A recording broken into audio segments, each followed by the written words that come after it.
My parents demanded that I wear my sister's old, torn wedding dress to save money. I refused. "You're not special enough for a new one," my mother said. The next day, my sister announced she'd bought a new dress with the money my parents took from me. I never thought I'd be here, but I need advice. A few weeks ago, my parents asked me to wear my sister's old wedding dress to save money for my upcoming wedding. I refused, wanting my own dress for my big day. My mom told me I wasn't special enough for a new one, but I stood my ground. The next day, I found out my sister had bought a brand new dress with the money my parents took from me, money that I had saved up for my own wedding. How do I deal with this? I'm feeling so betrayed, and I don't know how to move forward. Any advice would help. I don't remember the last time I felt so humiliated by my family. But it all started on an ordinary evening, a few weeks before my wedding. The kind of night where you expect nothing more than a quiet conversation and a quick catch-up. I'd been working nonstop for months, balancing a full-time job and planning a wedding on my own. Mark, my fiancé, was supportive as always, but there was only so much he could do while working 2 jobs himself. We didn't have a huge budget, but we were managing. Well, I thought we were managing. That evening, I came home after a long day and found my phone buzzing with a call from my mom. Nothing out of the ordinary. I picked up, and the conversation started innocently enough. "Hey, sweetie, how's everything going? Are you excited about the wedding?" "I'm doing well, just really tired. But yeah, everything's coming together slowly." "Good, good." There was a pause on the other end, and I could tell she was gearing up to say something.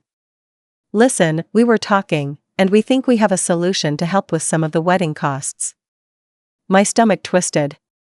I knew my parents were always looking for ways to save money, but their idea of helping was usually more about what was convenient for them. "Oh? What's the solution?" "Well," my mom continued, her voice carrying an edge of something I couldn't quite place, "your sister's wedding dress is just sitting in the attic. It's a beautiful dress. It's still in good shape. Why don't you wear that one? It'll save you a lot of money."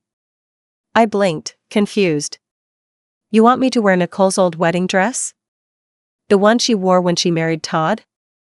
"Yes, exactly," she said, almost too eagerly. "It's practically brand new, and you know how much a wedding dress costs these days.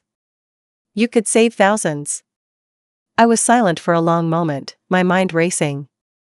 The dress had been a simple, white, satin gown. It was nice, sure, but it wasn't my style. And to be honest, it had been worn by my sister during a wedding that didn't last, a reminder of her failed marriage. The dress had even started to look a little worn out, torn in places, as she never took very good care of it. "I'm not sure about that, Mom," I said, trying to keep my voice steady. "I really want my own dress. Something new for my wedding day."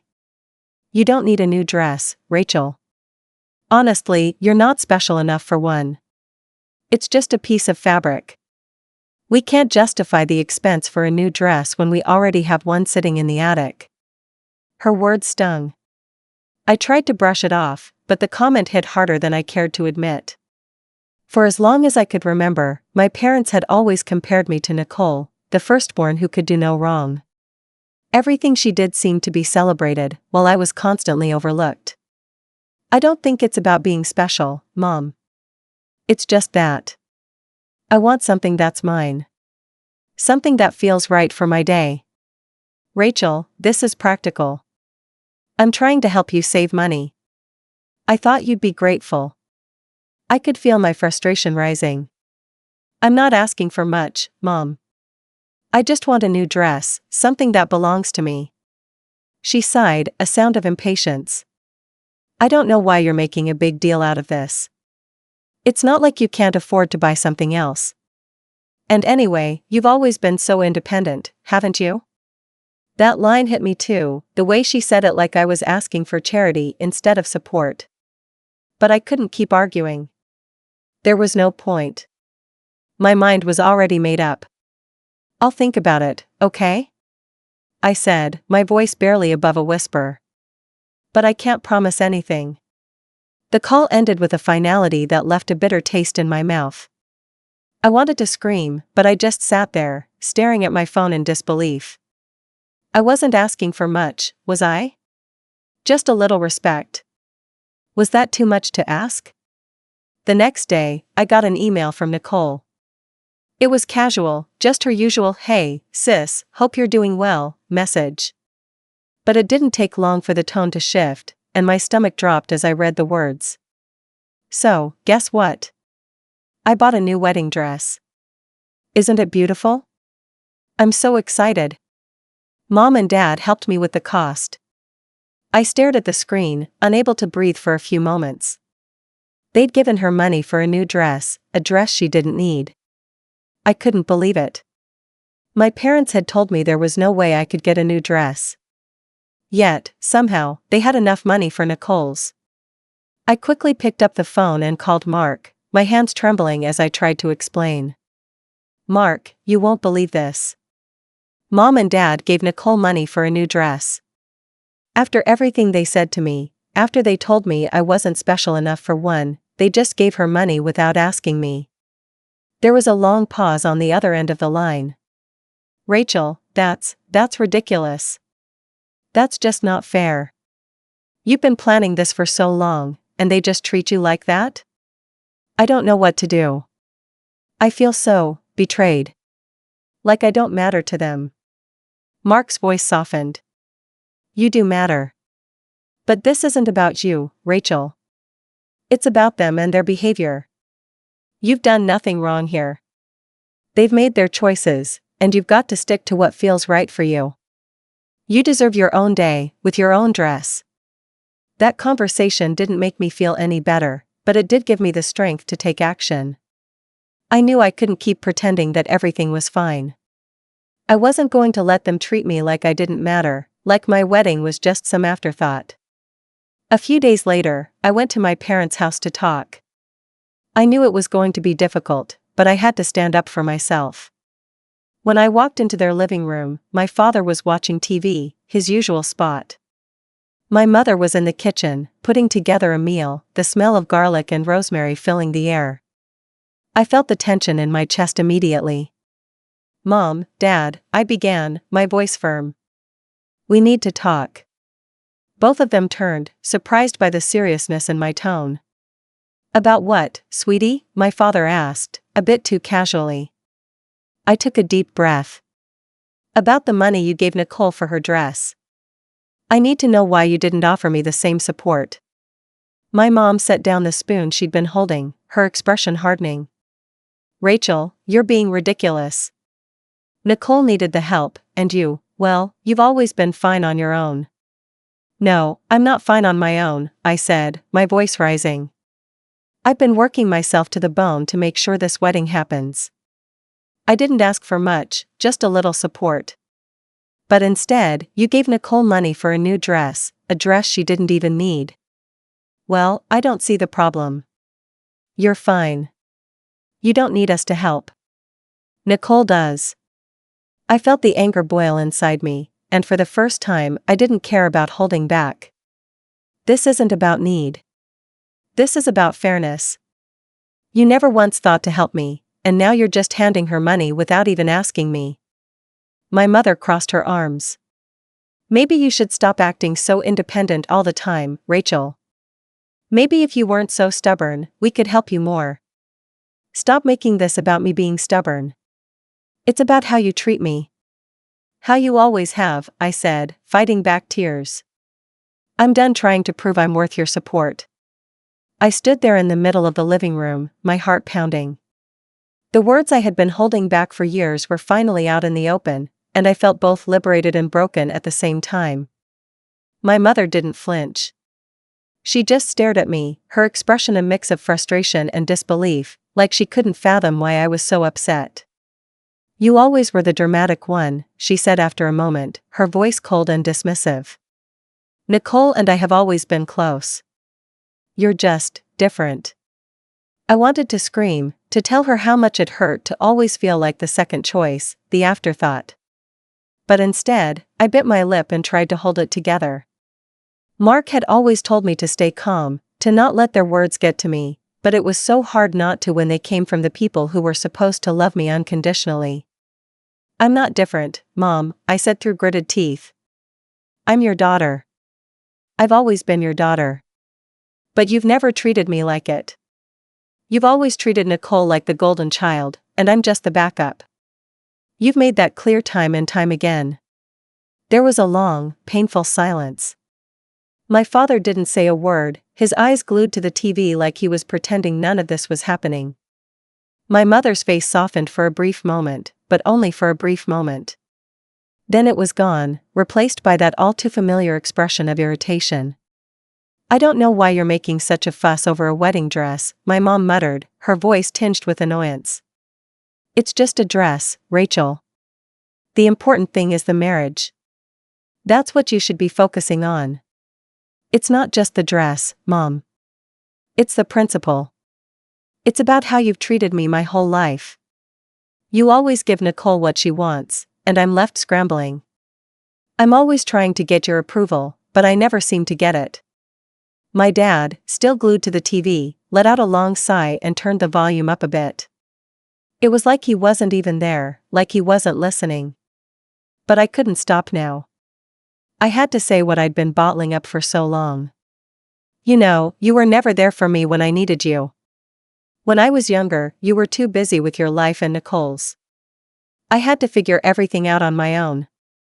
And now, when I ask for something as simple as a dress that's mine, something new for my own wedding, you don't think I deserve it. You don't think I'm worth it." My voice cracked at the last words, and I felt a rush of heat rise in my cheeks. I was so angry, so hurt, that I could barely hold it together. But I needed them to understand. I needed them to see me, not as a shadow of my sister, not as someone who was always second best. My mother's lips tightened into a thin line. "We've always done the best we could, Rachel. You don't understand the pressure we've been under. Nicole's the one who needed us. You've always been the strong one. You've always figured things out without us." "You mean you've always expected me to figure it out on my own?" I retorted, the bitterness in my words finally breaking free. "And you've always made it clear that I'm not worth the effort. I'm not Nicole." The words hung in the air, heavy and sharp. My mother opened her mouth to say something, but I cut her off. "No. I'm done. I'm done trying to get your approval. I'm done with this. If you want to keep playing favorites, fine. But I'm not going to sit here and pretend like it doesn't hurt anymore." I turned on my heel and walked out of the room, not waiting for a response. My chest felt tight, like I couldn't breathe, but I didn't care. I had said what I needed to say. I had finally stood up for myself, even if it meant facing the truth I'd been running from for so long. Mark was waiting for me in the car. His face was concerned, but he didn't ask any questions. I got in, and we drove home in silence, the weight of everything still heavy on my shoulders. I could feel the tears building in my eyes, but I refused to let them fall. Not yet. Not in front of them. The next few days were a blur of emotions. I didn't talk to my parents after that confrontation. I avoided their calls, and they didn't reach out either. It was as if a wall had been built between us, one that I wasn't sure I could tear down. I felt the distance growing, but at the same time, I couldn't bring myself to care. I was exhausted from constantly trying to please them, from always being the one who had to bend to their expectations. Mark kept telling me that I had done the right thing, that standing up for myself was a necessary step. But I wasn't sure. A part of me kept wondering if I had gone too far. Had I been too harsh? Had I burned bridges that I couldn't fix? A week later, I ran into Nicole at the mall. It was awkward, to say the least. She smiled at me, but there was a strange tension in the air. I had always tried to have a decent relationship with her, even though I knew she was closer to our parents. But now, things felt different. She was wearing a brand new pair of shoes, and she looked different. Like she had something to prove. "Hey, Rachel," she said, her tone bright but guarded. "How are you? How's the wedding planning going?" I forced a smile. It's going fine. Nicole raised an eyebrow. You know, I heard what happened with Mom and Dad. They were upset. They said you were being unreasonable. I nodded, biting my lip. I don't think I was being unreasonable. I just wanted a little support. But I guess they don't see it that way. Nicole's face softened. I get it. I do. But, they've always been that way, you know? It's not just you. It's always been about me. I don't think they mean to hurt you. No, Nicole, they do mean to hurt me, I said, surprising myself with the firmness in my voice. They've always treated me like an afterthought, and I can't keep pretending that it doesn't matter. She didn't say anything for a moment, and then she spoke again, her voice softer. I'm sorry, Rachel. I really am. I didn't ask them for the money for my dress. They just offered it. I didn't want to take it, but, well, you know how they are. I nodded. Yeah, I know. I'm not trying to rub it in your face, she added quickly. I didn't even ask for it. But they gave it to me. And I know it's not fair to you. It's not, I said, and for the first time, I felt a slight shift in the air between us. Maybe Nicole didn't fully understand how deep the hurt went, but at least she was acknowledging it. I didn't want to fight with her. I didn't want to carry that anger around anymore. But I knew I couldn't go back to how things had been. Not after everything that had happened. I'm done, Nicole, I said, my voice quieter now. I'm done trying to make them love me the way I need them to. I can't keep living in their shadow. I get it, she said, nodding. I really do. It felt strange to hear my sister say she got it. For so long, I had felt like I was the only one in our family who struggled with our parents' favoritism. But in that moment, something inside me shifted. Nicole might not fully understand the extent of my pain, but at least she was acknowledging it. And for the first time in a long time, I didn't feel entirely alone in this. We stood there in the mall for a few more minutes, making awkward small talk about wedding plans and life in general. But the tension was still thick in the air, like there was something neither of us was willing to say. Finally, I decided I couldn't stay there any longer. I needed space to think, to process everything that had happened. I should go, I said, forcing a smile. I've got a lot to do. Nicole nodded, her eyes softening as she gave me a tentative smile. Take care of yourself, okay? I know things are tough right now. Yeah, you too, I replied, walking away before I could say anything more. I didn't want to get into the messy emotions of it all right then. I just needed time to think. The days following that conversation with Nicole felt like a blur. I kept myself busy with work and finalizing wedding details, but every now and then, my thoughts would drift back to my parents and the conversation we had. It was clear now that nothing would ever be the same. I couldn't unhear my mother's dismissive words, couldn't undo the years of feeling like I didn't matter.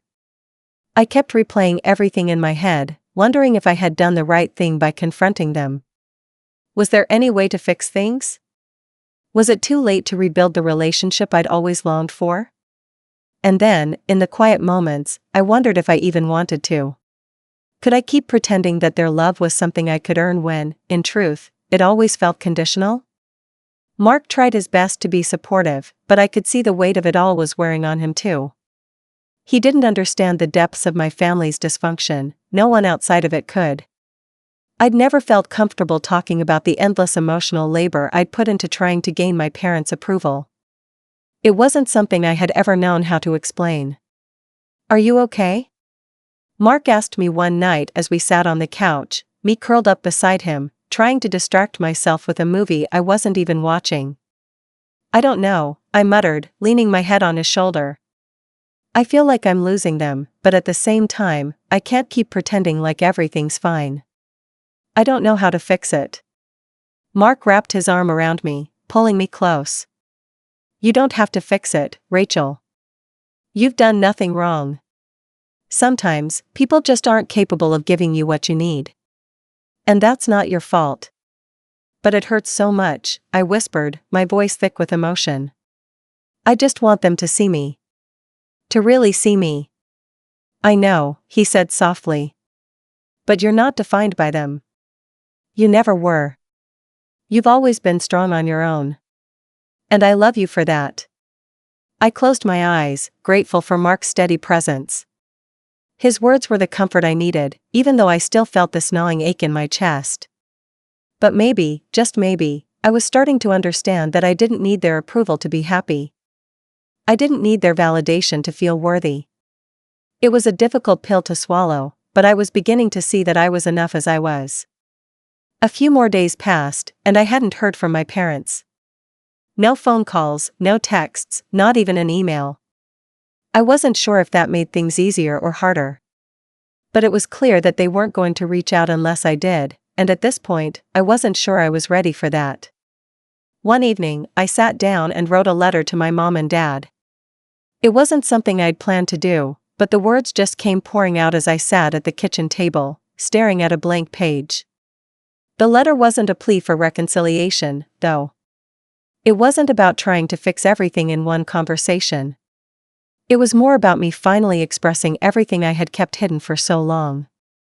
Dear Mom and Dad, I don't know if I'll ever fully understand why things are the way they are between us. I don't know if I'll ever feel like I've earned your love or approval, no matter how hard I try.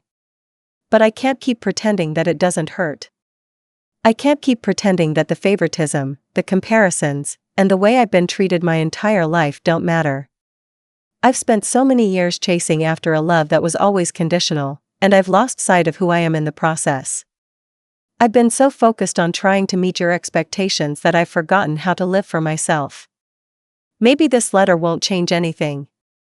Maybe it won't fix what's broken between us. But I needed you to know how I feel. I needed to tell you that I'm done trying to earn your love. I'm done living in your shadow. I'm going to live for me now. And I hope one day you'll understand that I'm enough, just as I am. Love, Rachel. I read the letter over a few times, my heart pounding as I considered whether or not to send it. It was raw, vulnerable, everything I had kept inside for so long. But it was the truth. It was the only truth I had left to share with them. Mark came into the kitchen just as I finished reading the letter. He leaned against the doorway, his eyes soft but knowing. You're really going to send it, huh? I nodded, folding the letter carefully. I think it's time. He didn't say anything more. He didn't need to. He understood. I sent the letter that night, unsure of what would happen next, but finally, for the first time in my life, feeling like I had done something that was entirely for me. The next few days passed quietly. No response from my parents. And part of me was relieved. The silence gave me the space I needed to focus on my own life, to start building the future I had always wanted, without the weight of my family's expectations hanging over me. But then, a week after I sent the letter, something unexpected happened. I was at home one afternoon when I received a call from my mother. I stared at the screen for a moment, my heart racing. I hadn't heard from her since that day, and I wasn't sure what to expect. Hello? I answered, trying to sound calm. Rachel, my mom's voice came through, quieter than I expected. I got your letter. I felt my throat tighten. Did you? I don't know what to say, she continued. I've been thinking a lot about what you wrote. I don't want you to feel like you don't matter to us. You've always mattered. It's just, sometimes I don't know how to show it. I didn't respond right away. I wasn't sure what to say, or if anything she said would change things. But part of me was willing to listen. Maybe, just maybe, this was the beginning of something different. I know we've made mistakes, she continued. But I don't want to lose you, Rachel. I don't want to keep hurting you. I was silent, my emotions swirling. Could this be the start of healing? Could they change? I'm willing to try, I finally said, my voice barely above a whisper. But it's going to take time. I don't know if things can go back to how they were, but I'm willing to try. I'm sorry, sweetheart, she said, her voice breaking slightly. We'll try. We'll do better. For the first time in years, I felt like there might be hope. But I also knew that healing was going to take time. And it would never be as simple as just a wedding dress. It would be a journey, a long and difficult one. But maybe, just maybe, it was one worth taking. A week passed after my conversation with my mother. It was surreal to hear her express remorse, to feel her tentative attempts at reconnection. But even as I listened to her, I couldn't shake the feeling that something wasn't quite right. I didn't want to let my guard down too soon. For so many years, I had been the one reaching out, trying to fix the broken pieces of our relationship. And now, with them finally acknowledging how deeply they had hurt me, I felt like the power was in my hands for the first time. But I wasn't about to play the victim anymore. I was done with the passive role I'd played for my entire life. I had learned to take control of my happiness, and it wasn't going to be dictated by them any longer. I wasn't asking for a perfect family, and I wasn't expecting a sudden change in everything they'd ever believed about me. But I had learned the importance of boundaries, of knowing my worth. One evening, as I was going through wedding details with Mark, I got another email from Nicole. This time, it was more informal, just a simple catch-up message. But the moment I opened it, my heart sank. The words were innocent enough, but I knew exactly what they meant. Hey Rachel, just wanted to let you know that I'm finally getting my dream wedding photos done next month. You know, the ones I couldn't afford the first time. Mom and Dad are helping me pay for it, just like they did for the dress. So excited. I stared at the screen for a long moment, a pit forming in my stomach. I had never been more aware of how unequal things had been between us. Nicole had everything, the support, the money, the constant reinforcement that she was the golden child. And I had spent my whole life watching from the sidelines. But this time I wasn't going to let it slide. I had reached my breaking point. I closed my laptop and called Mark. His voice was calm as always, but I could hear the concern in his tone when he answered. What's wrong? I need your help, I said, taking a deep breath. I need to teach them a lesson. Mark was silent for a moment. What are you thinking, Rachel? I'm thinking that they've taken everything I've ever given and twisted it into something about them. They've always manipulated me into believing I'm not worthy of what I want, of what I deserve. And I'm done with it. It's time to make them realize what they've done.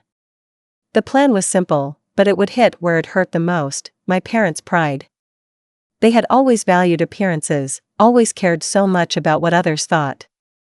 They loved keeping up with the Joneses, especially when it came to their image. It was all about status and maintaining the idea of a perfect family. But I knew that if I played my cards right, I could show them how hollow all of it really was. I started by sending a message to my sister, keeping it short and neutral.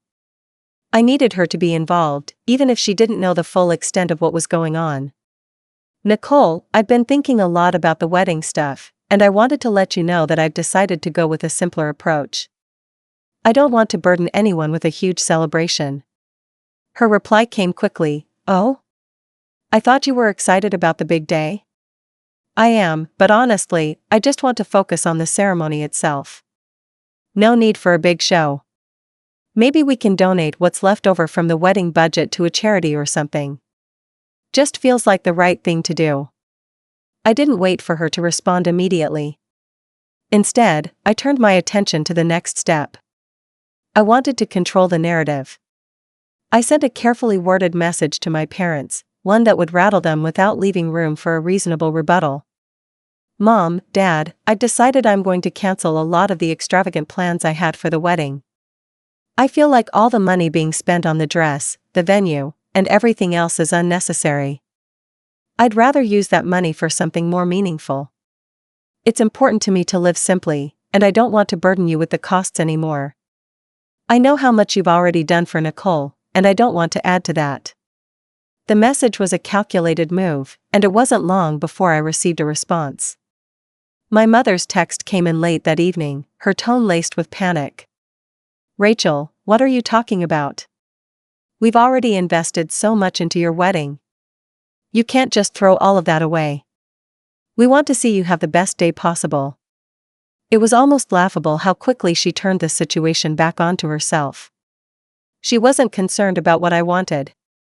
She was worried about appearances, about how it would look if I scaled back and didn't have the extravagant wedding they had always imagined. I replied calmly, "I've thought about it, and I think it's the right decision for me. I don't want to go into debt for a wedding day. The most important thing is the marriage itself."